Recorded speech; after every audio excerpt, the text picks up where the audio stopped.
नमस्कार। LR coaching centre के online classes में आपका हार्दिक अभिनंदन, हार्दिक स्वागत करता हूं।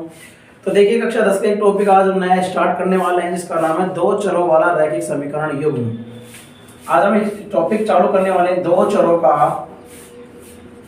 रैखिक समीकरण युग्म।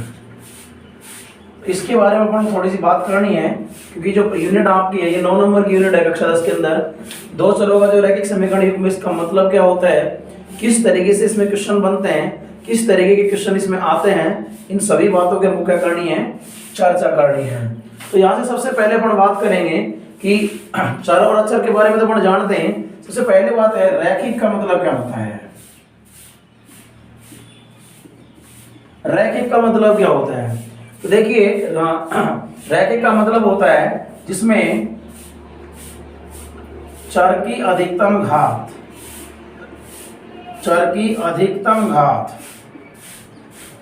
कितनी होती है, एक होती है। जिसमें चर की अधिकतम घात कितनी होती है, एक होती है, उसको क्या बोलते हैं अपन, रैखिक समीकरण बोलते हैं। कौन सा समीकरण बोलते हैं, रैखिक समीकरण। अब दो चर का मतलब उसके अंदर कितने चर आएंगे, दो चर आएंगे। तो ऐसा चर जिसमें दो चर आए ऐसा समीकरण बोल सकते हैं। ऐसा समीकरण जिसमें दो चर आए और उसमें चरों की अधिकतम घात कितनी हो, एक, उसको अपन बोलेंगे दो चरों का रैखिक समीकरण। ठीक है, दो चरों का रैखिक समीकरण।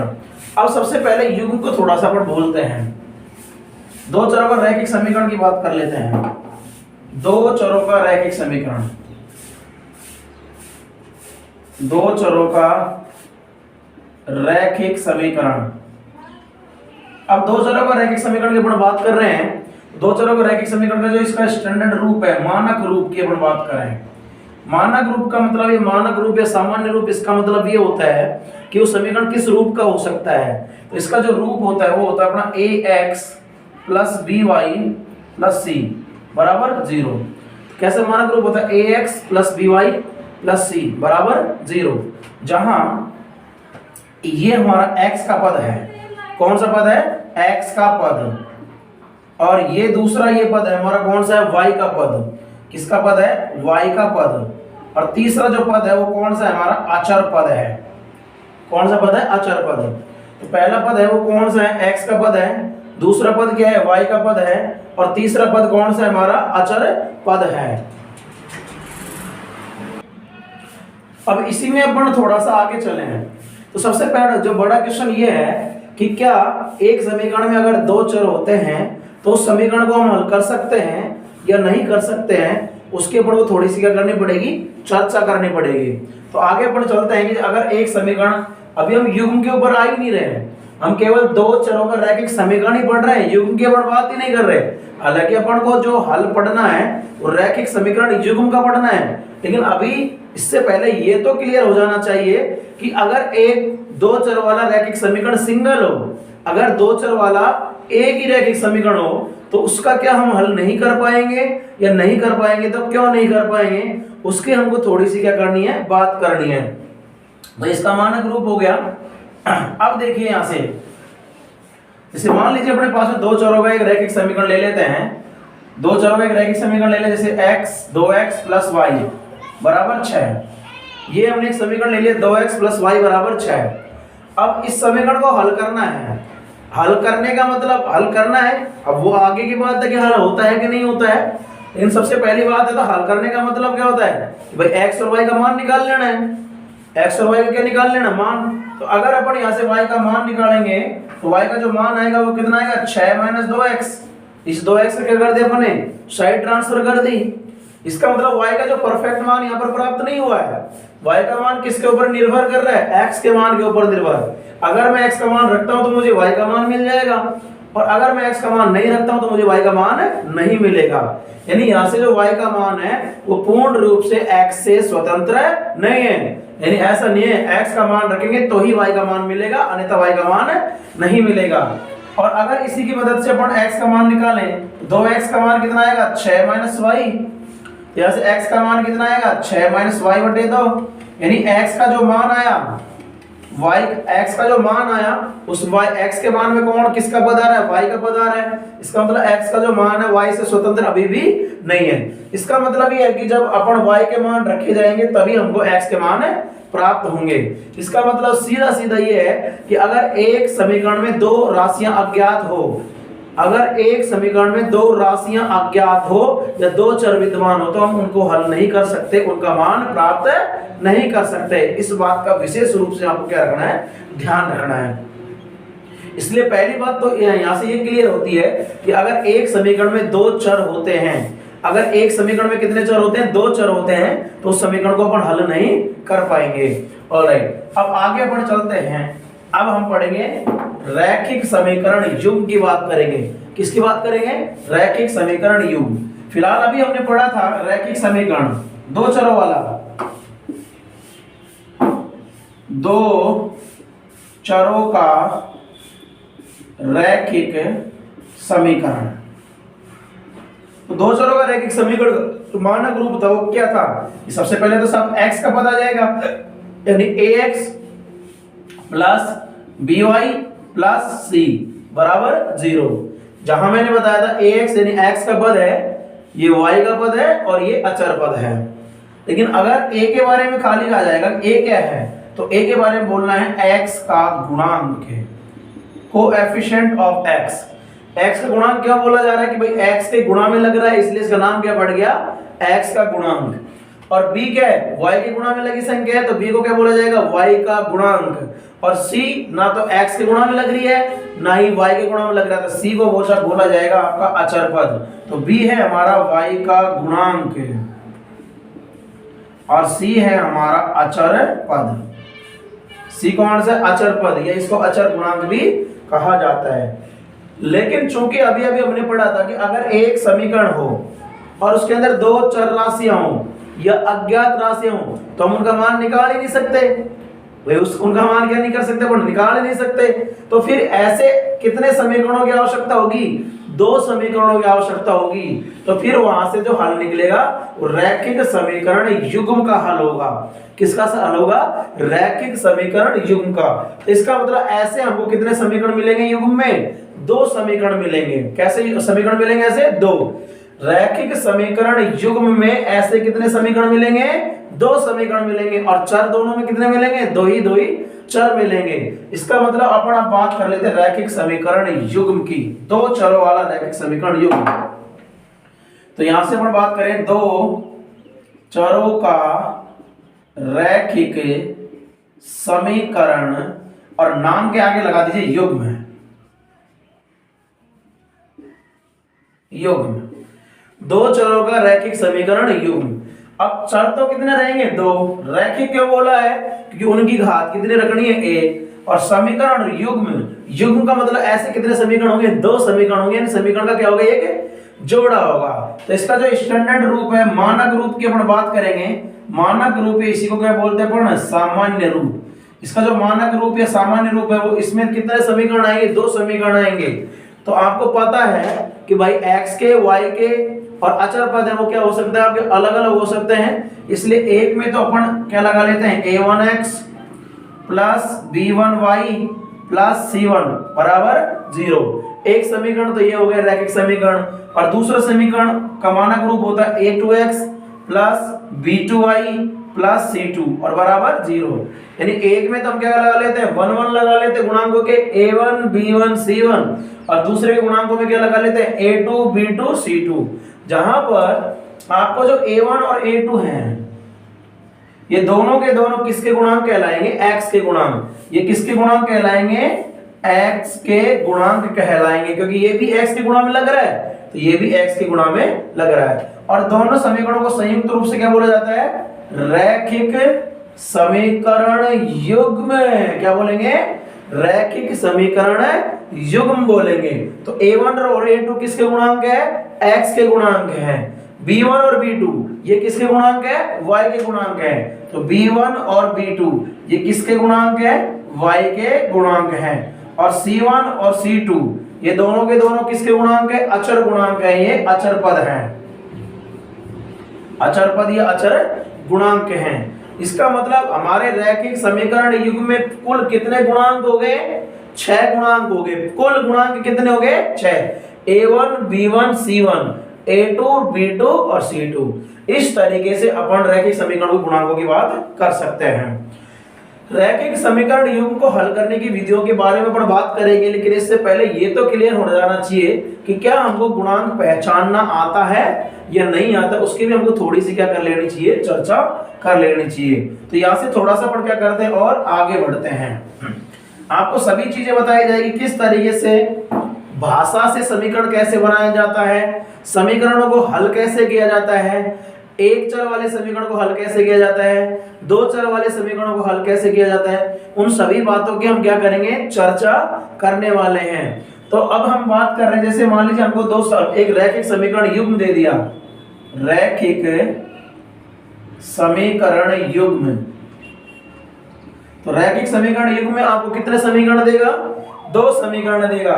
मान लीजिए पहला समीकरण आपके पास है 5x + 3y - 6 = 0, और दूसरा समीकरण आपके पास में है 3x - 4y + 7 = 0।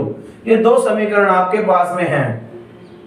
तो यहां से सबसे पहली बात है कि गुणांक क्या हो जाएंगे अपने, इनके गुणांक। तो आपको पता है कि इसकी तुलना अपन कर लेते हैं a1x + b1y + c1 = 0 से। आपके रैखिक समीकरण युग्म के रैखिक समीकरण युग्म में जो समीकरण होते हैं उसके मानक रूप हमको ध्यान रहने चाहिए। इसके गुणांक होंगे a2x + b2y + c2 = 0 के हिसाब से। तो देखिए यहाँ पर जिस तरीके से a1x के गुणा में लग रहा है, तो a1 का मान कितना हो गया? 5 हो गया।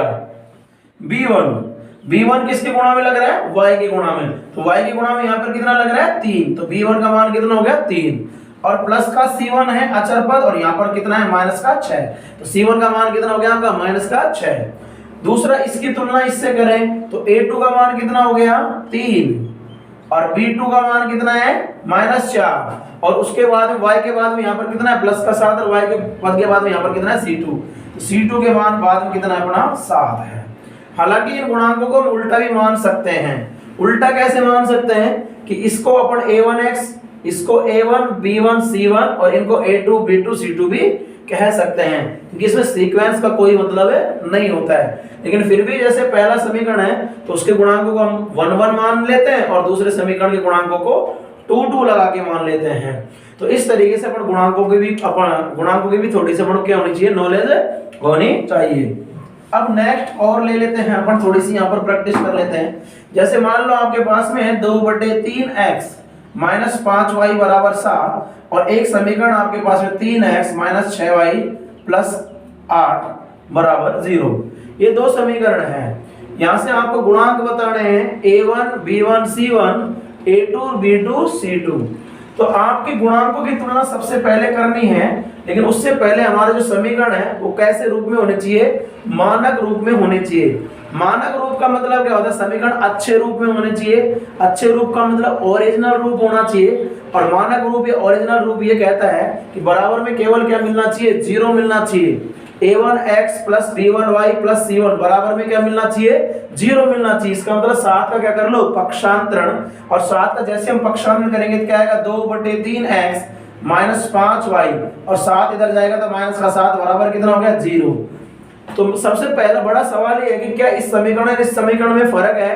आंसर है जी नहीं, कोई समीकरण में फर्क नहीं है। लेकिन अपन कह सकते हैं ये समीकरण इसका एक सुधरा हुआ रूप है। सुधरा हुआ रूप, इसका मतलब ये क्या? बिगड़ा हुआ था। बिगड़ी और सुधरी की बात ये है कि ये हमारा इस समीकरण का कौन सा रूप है? स्टैंडर्ड रूप है, मानक रूप है। और ये हमारा ओरिजिनल पहले से ही क्या है? सुधरा हुआ रूप है, मानक रूप है। तो ये हमारा लिख सकते हैं 3x - 6y + 8 = 0। तो एक समीकरण तो ये हो गया मानक, और एक समीकरण आपके पास में ये हो गया।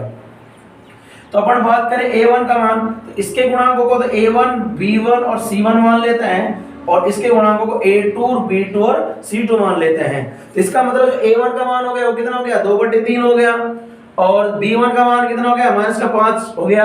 और c1 का मान कितना हो गया? -7 हो गया। a2 का मान कितना हो गया? 3 हो गया।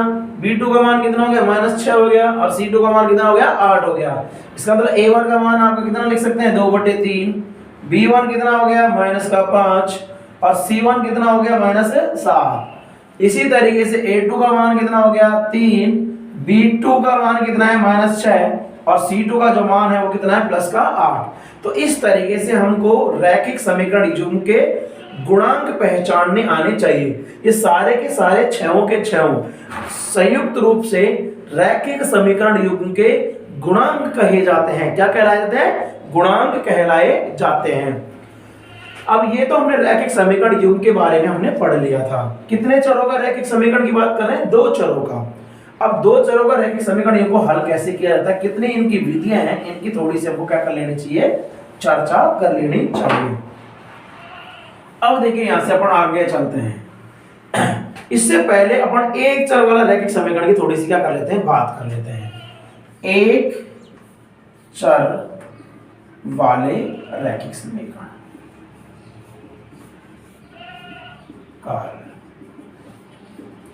रैखिक समीकरण की बात कर रहा हूं बस मैं, अभी युग्म की बात नहीं कर रहा, इसके बाद में आएंगे अपन, क्योंकि उसको हल करने के लिए ये चीजें हमको क्या होनी चाहिए, कन्फर्म आनी चाहिए। एक चर वाला रैखिक समीकरण जैसे ये 2x + 5 बराबर कितना है 6 है, ये इस समीकरण को हल करना है। अब इस समीकरण को हल करना है तो इस समीकरण में कितनी राशि अज्ञात है, एक ये कौन सी x, तो एक राशि अज्ञात है x, और कौन सा समीकरण है, रैखिक समीकरण। तो अगर एक चर वाला रैखिक समीकरण, कितने बोल रहा हूं बच्चे, एक चर वाले रैखिक समीकरण को जो हल करने की विधि है उसका नाम है साइड ट्रांसफर, जिसको हिंदी में बोलते हैं पक्षांतरण विधि। क्या बोलते हैं बेटा हिंदी में? पक्षांतरण विधि। जो कि आप कक्षा 7, 8 से पढ़ते आ रहे हैं, 7वीं में पढ़ते हैं, 8वीं में पढ़ते हैं, 9वीं में पढ़ते हैं, और 10वीं में आपका इसका है बिल्कुल भी जिक्र नहीं है, लेकिन मैं अभी भी आपको थोड़ा सा इसको बता रहा हूँ। इस विधि के अंदर क्या किया जाता है कि जो भी इसका भी मान निकालना उसको एक साइड करते हैं। जैसे इसका अपन को x का मान निकालना, तो x का पद ये है हमारा, इसको हम यही रखेंगे, तो हमको किसका साइड ट्रांसफर करनी है, 5 की। तो साइड ट्रांसफर करते हैं तो इधर से अगर कोई संख्या प्लस का चिन्ह है तो इधर अगर जाएगी तो किसका हो जाएगा, माइनस का पद हो जाएगा वो। तो यहां से पड़ेगा 2x का मान कितना आ गया, 1 आ गया हो। अब 2x का मान 1 आ गया तो x का मान कितना आएगा, यहां से ये गुणा की संख्या को अगर हटाएंगे तो किसमें चले जाती है, भाग में। तो x और 2 के बीच में क्या चिन्ह था, गुणा में, गुणा की संख्या किसमें जाती है, पक्षांतर करते हैं तो भाग में। इसका मतलब इसका जो हल आया, इस समीकरण का हल, इस समीकरण का हल क्या है, x बराबर 1/2। तो समीकरण का हल का मतलब किसका मान है, x का मान आया।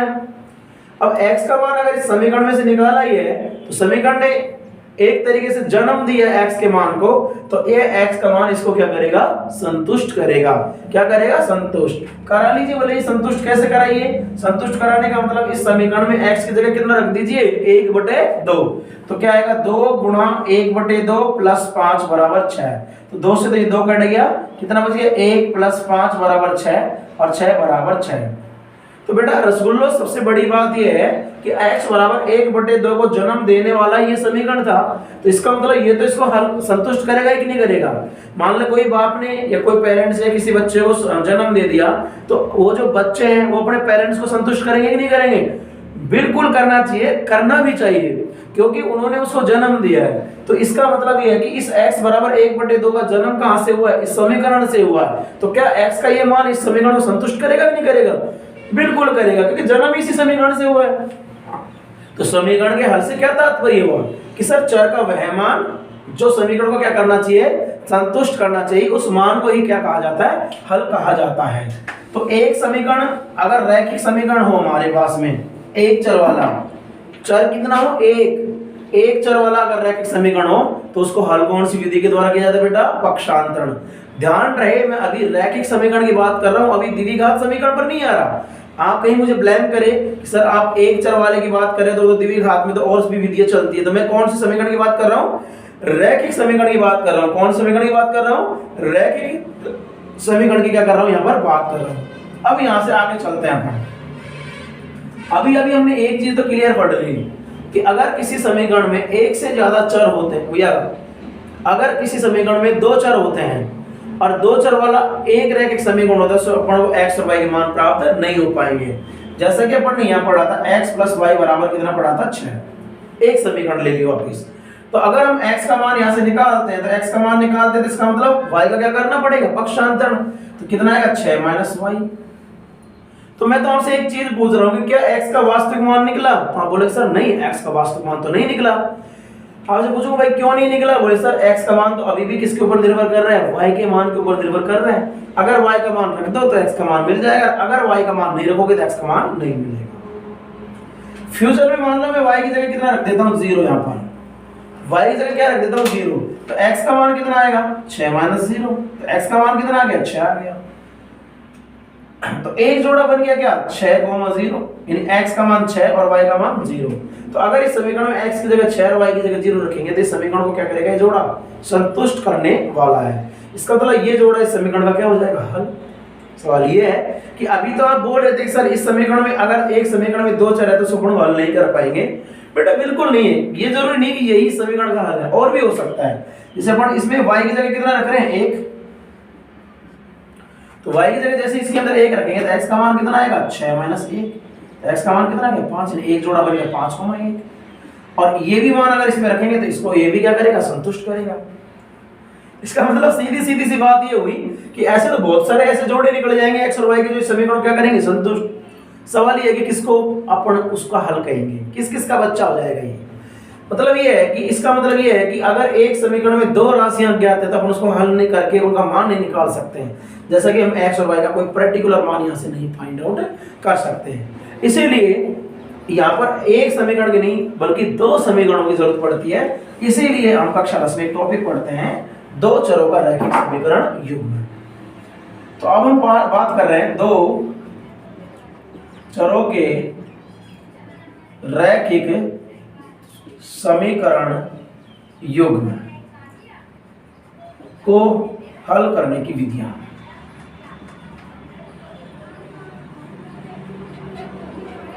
मेथड्स, दो चरों वाले रैखिक समीकरण युग्म को हल करने की विधियां। कितनी विधियां उसकी अपन बात करने वाले हैं। तो सबसे पहले अपन बात करें इसको हल करने की कुछ विधियां हैं। उसमें पहली विधि आलेखीय विधि। आलेखीय विधि, अभी मैं इस प्रश्नावली का आपको पूरा ओवरव्यू देने वाला हूं कि इस प्रश्नावली में हमको क्या क्या पढ़ना है। आलेखीय विधि, इसी का दूसरा नाम है ग्राफीय विधि।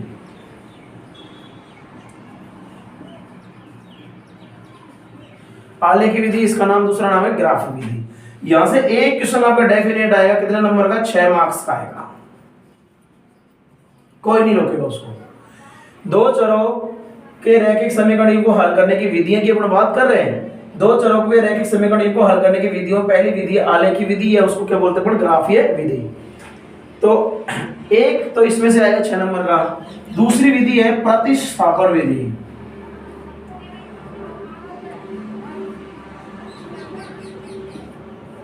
दूसरी विधि कौन सी है, प्रतिस्थापन विधि। तीसरी विधि कौन सी है, विलोपन विधि।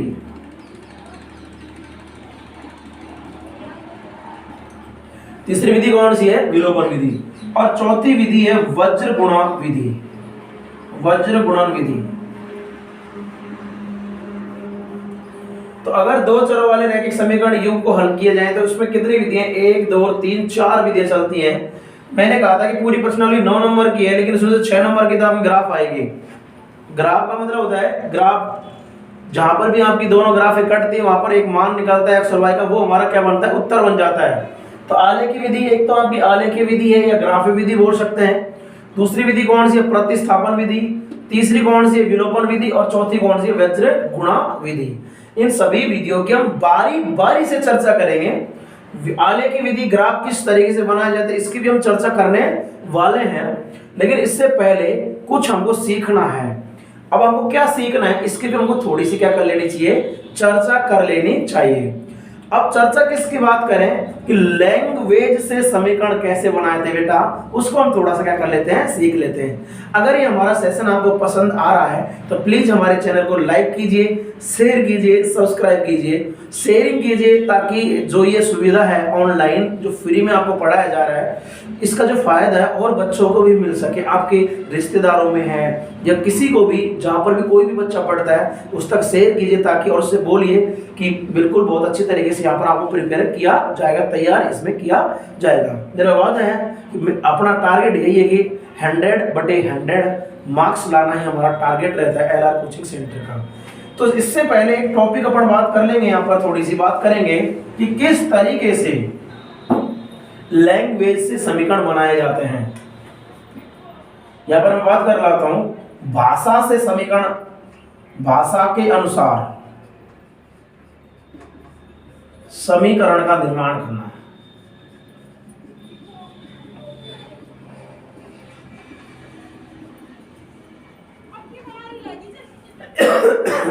माफ कीजिए, भाषा के अनुसार समीकरण का निर्माण करना। आज आपकी क्लास 2-3 दिन के बाद में स्टार्ट हो रही है। उसका कारण ये था कि 3 दिन से मैं थोड़ा बीमार था, मेरी तबीयत अच्छी नहीं थी, तो उसके लिए आपसे क्षमा चाहूंगा। अब आपकी जो क्लासें हैं वो बिल्कुल कंटिन्यू लगती रहेंगी। भाषा के अनुसार समीकरण का निर्माण कैसे करते हैं, इसके कुछ एग्जाम्पल्स हम लेके और थोड़ा सा क्या कर लेते हैं, क्लियर कर लेते हैं। जैसे एक क्वेश्चन अपन ले लेते हैं कि 3 आम व 5 किलो का मूल्य, 3 आम व 5 किलो का मूल्य 25 रुपए है। 3 आम व 5 किलो का मूल्य 25 रुपए तथा 2 आम व 7 किलो का मूल्य 22 रुपए है।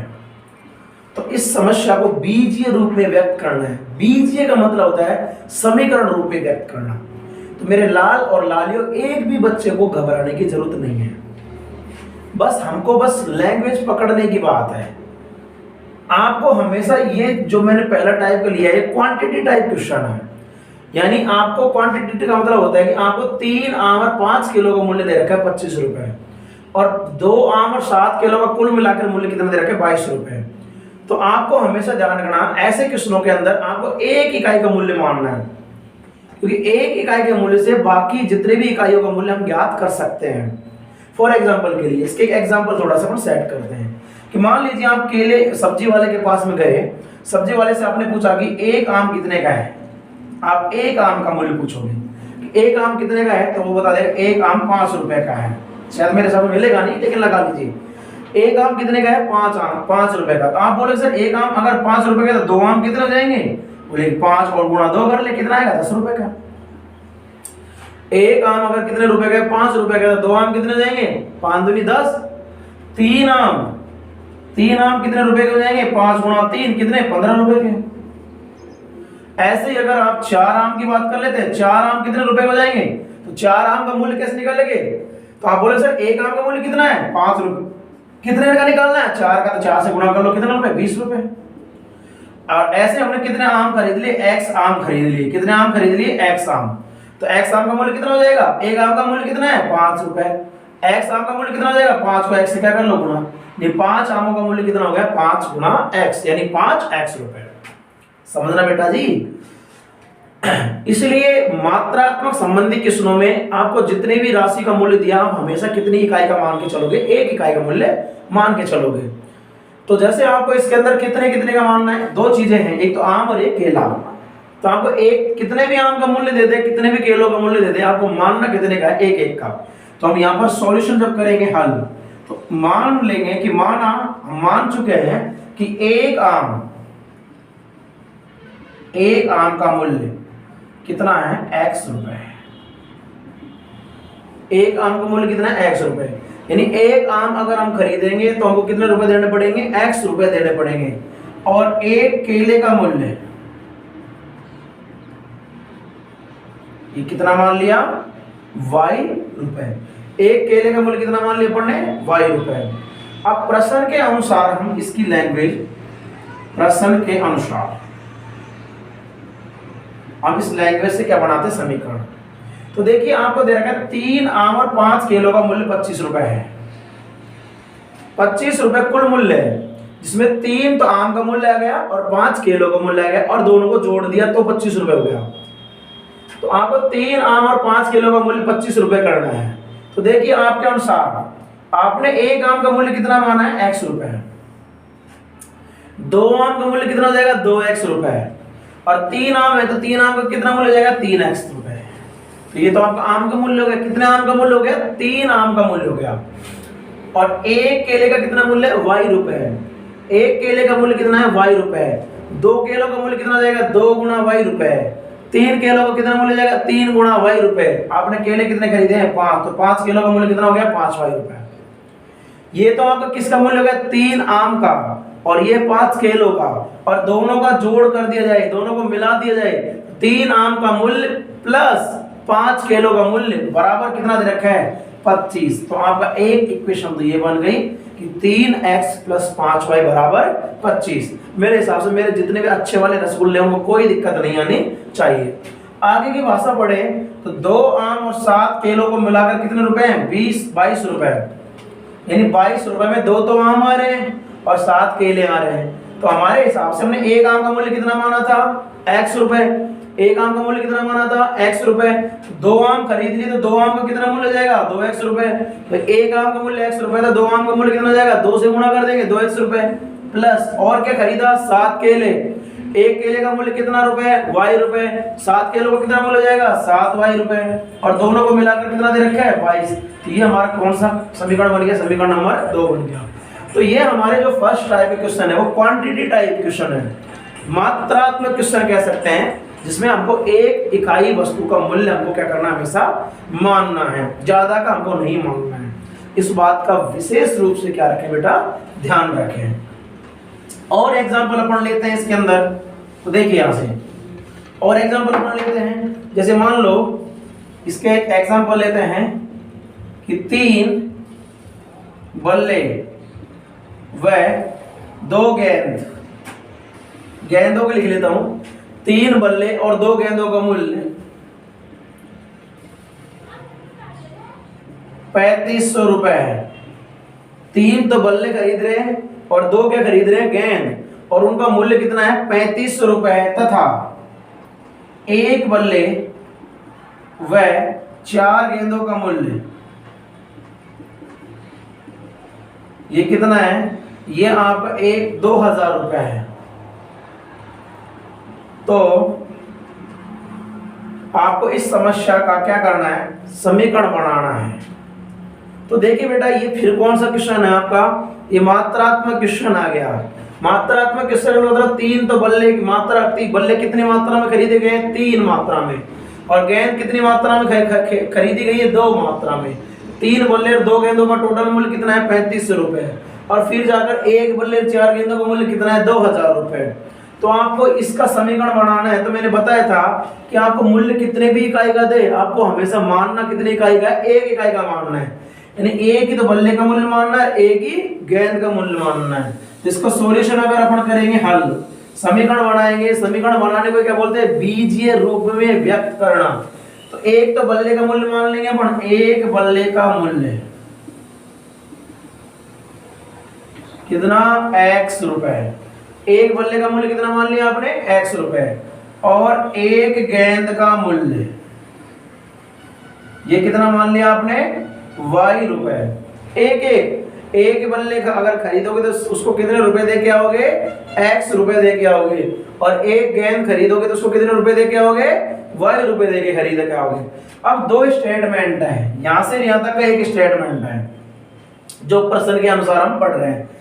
तो हमने कितने बल्ले खरीदे 3 बल्ले खरीदे, एक बल्ला खरीदते तो कितने रुपए दे के आते x रुपए, 2 बल्ले खरीदेंगे तो कितने रुपए देने पड़ते 2x रुपए, और 3 बल्ले खरीदे तो कितने रुपए देने पड़ेंगे 3x रुपए, यानी 3x तो किसका मूल्य हो गया बल्लों का, प्लस और भी खरीदा है 3500 रुपए में। 2 गेंद खरीदी है, एक गेंद खरीदते तो कितने रुपए देने पड़ते y रुपए, 2 गेंद खरीदी तो कितने रुपए देना पड़ेंगे 2y रुपए, और 3 तो बल्लों का मूल्य प्लस 2 गेंदों का मूल्य कितना है 3500 रुपए, बराबर कितना 3500। इक्वेशन नंबर फर्स्ट, समीकरण नंबर फर्स्ट आपकी 2 राशि इसके अंदर अज्ञात हो गई है। दूसरा समीकरण क्या है, एक बल्ले 4 गेंदों का मूल्य कितना है 2000 रुपए। तो एक बल्ले का मूल्य तो अपन ने माना है कितना रुपए x रुपए, प्लस गेंद कितनी खरीद ली 4। अब एक गेंद कितने रुपए की पड़ रही है हमारी, एक गेंद पड़ रही है y रुपए की, एक गेंद कितने रुपए की पड़ रही है y रुपए की, तो 4 गेंद कितने रुपए की पड़ जाएंगी 4y रुपए की, और दोनों को मिलाकर कितना दे रखा है 2000 रुपए दे रखा है। तो ये कौन सा इक्वेशन बन गया समीकरण नंबर 2। तो इस तरीके से हमको क्या बनाने आने चाहिए, समीकरण बनाने आने चाहिए, किससे भाषा से समीकरण बनाने आने चाहिए। तो इस बात का विशेष रूप से ध्यान दें। तो अभी जो हमने क्वेश्चन लिए कौन से लिए, मात्रात्मक टाइप के क्वेश्चन लिए। अब इसके बाद में हम लेंगे आयु संबंधी क्वेश्चंस। ये आयु संबंधी प्रश्नों में किस तरीके से संबंध बनाए जाते हैं।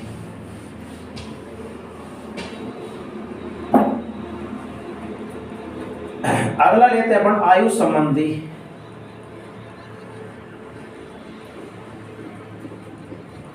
आयु संबंधी एग्जांपल्स कैसे आते हैं थोड़ा सा मैं देख लेता हूं। वीडियो क्लियर आ रहा है कि नहीं आ रहा है? बिल्कुल आ रहा है। आयु संबंधी प्रश्न। अब आयु संबंधी में जिंदगी में ध्यान रखना बेटा, आयु हमेशा हमको वर्तमान आयु माननी पड़ती है। इसमें थोड़ा सा आप एक बार मेरे से थोड़ा सा समझ लीजिए। मान लीजिए राम है,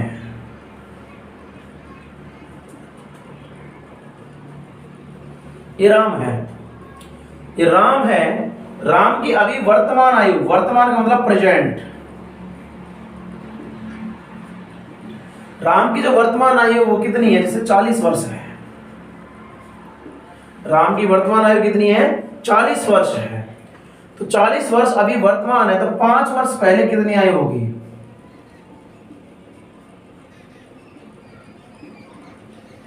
अगर राम अभी 40 वर्ष का है तो 5 वर्ष पहले तो 5 वर्ष कम का होगा, यानी कितनी? 40 में से 5 घटा दो, और 5 वर्ष बाद कितनी आयु हो जाएगी? 35 वर्ष आ गया। 5 वर्ष बाद आयु जो होगी वो कितनी हो जाएगी? अभी कितनी है राम की? 40 वर्ष, और 5 वर्ष बाद निकालने तो 5 जोड़ दो, कितने आ जाएगी? 45 वर्ष। इसका मतलब अगर आयु वर्तमान आयु से पहले की बात करेगा तो वो आयु घट जाएगी, और वर्तमान आयु से बाद की बात करेगा तो वो आयु उसके अंदर जुड़ जाएगी। इस बात का विशेष रूप से क्या रखें? ध्यान रखें। अब यहां से आगे चलते हैं, थोड़ा सा आयु संबंधी क्वेश्चनों की बात कर लेते हैं। देखिए जैसे क्वेश्चन लेते हैं, राम की आयु, अगर वो नॉर्मल आयु कहता है तो उसको वर्तमान आयु ही माननी है, पहले की और बाद के लिए बता देगा। तो अगर नॉर्मल आयु कहता है राम की आयु मोहन की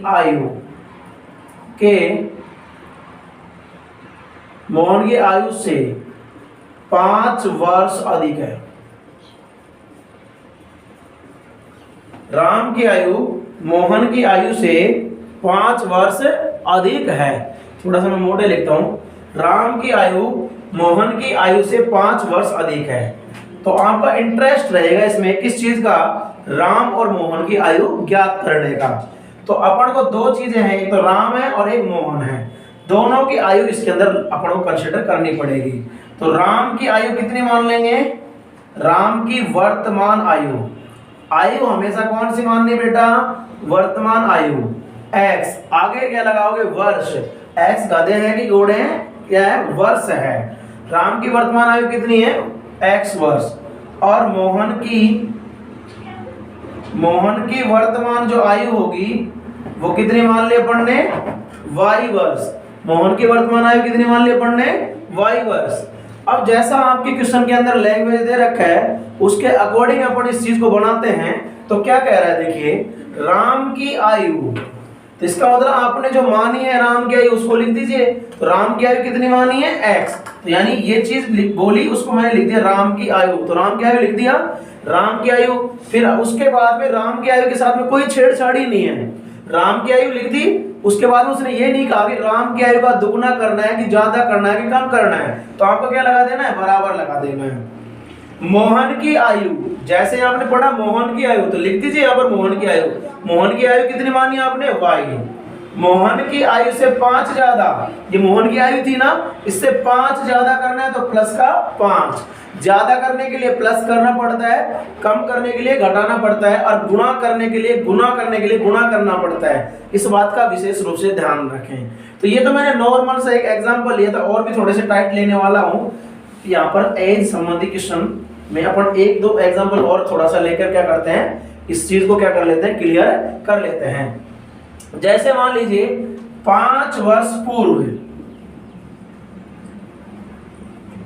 5 वर्ष पूर्व राम, अब राम यानी राम की आयु, 5 वर्ष पूर्व राम मोहन की आयु के दुगने से 3 वर्ष कम है। ध्यान दीजिए बच्चे, 5 वर्ष पूर्व मोहन की आयु के दुगने, 5 वर्ष पूर्व राम मोहन की आयु के दुगने से 3 वर्ष कम है। अब बच्चों को सबसे पहले कंफ्यूजन तो ये होता है कि सर यहाँ तो बता दिए कि 5 वर्ष पूर्व की बात कर रहा है, मोहन की आयु कब की ली जा रही है, तो मोहन की भी 5 वर्ष पूर्व की ही बात की जा रही है, अलग से यहाँ पर नहीं लिखेगा। मोहन की आयु अगर वर्तमान लेगा तो यहाँ पर मोहन की वर्तमान आयु को मेंशन कर देगा वो, इस बात का विशेष रूप से ध्यान दें। इसी को लैंग्वेज कहते हैं बेटा, कि 5 वर्ष पूर्व राम मोहन की आयु के दुगने से 3 वर्ष कम है। तो जब राम की बात करी जा रही है, राम की कब की बात की जा रही है, 5 वर्ष पहले की, तो मोहन की भी 5 वर्ष पहले की ही बात की जा रही है। भाई जब 5 वर्ष पहले राम की एज कम होगी तो मोहन की भी तो 5 वर्ष एज कम ही तो होगी, वो भी कम होगा। तो अपन मान लेंगे राम माना राम की वर्तमान आयु कितनी, x वर्ष, राम की वर्तमान आयु कितनी मान ली, x वर्ष, और मोहन की वर्तमान आयु कितनी मान ली अपन ने, y वर्ष। अब देखिए घबराने वाली 1% भी बात नहीं है। आज के लेक्चर में भी हम समीकरण बनाना सीखेंगे, कल के लेक्चर में भी हम समीकरण बनाना सीखेंगे, लेकिन जितने भी मेरे अच्छे वाले रसगुल्ले हैं उनको समीकरण बनाना सीखना है, इसमें से 9 नंबर लेने हैं। तो देखिए 5 वर्ष पूर्व राम की आयु और मोहन की आयु, तो यहाँ पर भी मोहन की भी आयु 5 वर्ष पूर्व की बात कर रहा है। तो यहाँ पर सबसे पहले तो 5 वर्ष पूर्व राम की आयु लिख दीजिए। यहाँ पर 5 वर्ष पूर्व राम, 5 वर्ष पूर्व राम का मतलब 5 वर्ष पूर्व राम की आयु, तो राम की अभी आयु कितनी है, x वर्ष, तो 5 वर्ष पहले कितनी हो जाएगी, x माइनस 5। तो ये हमने लिख दी क्या, 5 वर्ष पूर्व राम की आयु बराबर मोहन की आयु, अभी आपको लिखनी है मोहन की आयु। मोहन की आयु कब की, 5 वर्ष पहले की, तो मोहन की अभी आयु कितनी है वर्तमान, y, तो 5 वर्ष पहले की कितनी हो जाएगी, y माइनस 5। मोहन की आयु लिख दी, मोहन की आयु के दुगने, यानी मोहन की आयु को किससे गुणा करना है, 2 से, मोहन की आयु के दुगने से 3 कम, तो दुगना करने के बाद में भी क्या करना है, 3 कम करना है, यानी 3 क्या कर देना अपन को, घटा देना है। 5 वर्ष पूर्व राम, यानी 5 वर्ष पूर्व राम की आयु, तो मैंने यहाँ पर लिख दिया 5 वर्ष पूर्व राम की आयु को बराबर लगा दिया। मोहन की आयु कब की, 5 वर्ष पहले की, मोहन की आयु लिख दी 5 वर्ष पहले की कितनी, y माइनस 5। मोहन की आयु के दुगने, उसको तुरंत मैंने क्या कर दिया, 2 से गुणा, दुगने से 3 कम, यानी माइनस 3। इस तरीके से अपन समीकरण क्या कर सकते हैं, भाषा से बना सकते हैं। कल और समीकरण अपन बनाएंगे, ये समीकरण बनाना सीखेंगे। तो यो आपका जो चैप्टर स्टार्ट किया है 2 चरों वाला रैखिक समीकरण युग्म, आपकी जो प्रश्नावली नंबर 3 है, तो इसमें अपन को विलोपन विधि, वज्रगुणा विधि, प्रतिस्थापन विधि और मुख्य रूप से आलेखीय विधि हमको क्या करनी पड़नी है। लेकिन वो तो सब बाद की बात है, कम से कम हमको समीकरण बनाना तो आना चाहिए। जब तक हमसे समीकरण नहीं बनेंगे तब तक हम उस वीडियो को नहीं हल कर पाएंगे, नहीं पढ़ पाएंगे। तो अगर ये सेशन हमारा आपको पसंद है तो प्लीज हमारे चैनल को लाइक, शेयर और सब्सक्राइब कीजिए, खासकर शेयर कीजिए, और ताकि इसका जो प्रॉफिट है और बच्चों तक भी पहुंचे। आपका दिन शुभ हो, मंगलमय हो। धन्यवाद। जय हिंद।